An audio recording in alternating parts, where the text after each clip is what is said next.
Bonjour à tous.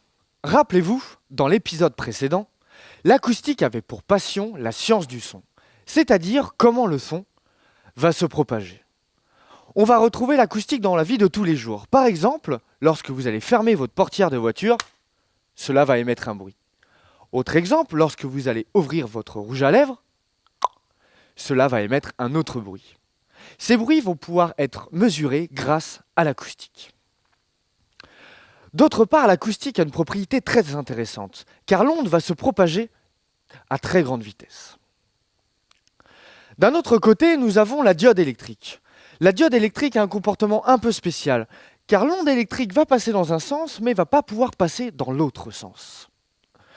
Mais vous allez me dire à quoi ça sert une diode électrique? Une diode électrique est à l'origine de tous les appareils électroniques actuels.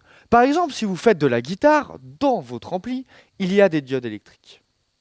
Lorsque vous allez être devant votre ordinateur, à l'intérieur de votre ordinateur, il y a des diodes électriques.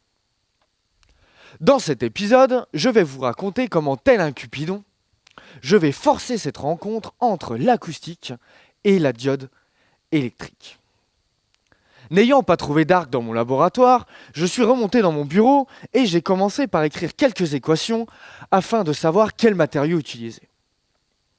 Après avoir trouvé les matériaux à utiliser, j'ai commencé à faire quelques simulations sur mon ordinateur afin de savoir quelle dimension utiliser pour ces matériaux.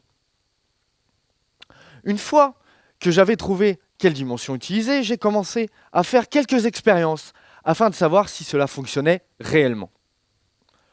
Après ces 3 ans de thèse, j'espère donc obtenir une diode acoustique. Cette diode acoustique aurait les propriétés de la diode électrique et de l'acoustique. C'est-à-dire que l'onde acoustique va se propager dans un sens, mais pas dans l'autre, et en plus, cela serait très rapide. Dans le prochain épisode, vous verrez si grâce à cette diode acoustique, nous aurions une nouvelle forme d'énergie. Imaginez une boîte dans laquelle toutes les ondes acoustiques rentrent, mais ne sortent plus, on aurait alors un accumulateur d'énergie. Autre exemple, lorsque vous seriez devant votre ordinateur, dans votre ordinateur, il n'y aurait plus des diodes électriques, mais des diodes acoustiques, c'est-à-dire que cela irait encore plus vite. Merci à tous et à bientôt pour le prochain épisode.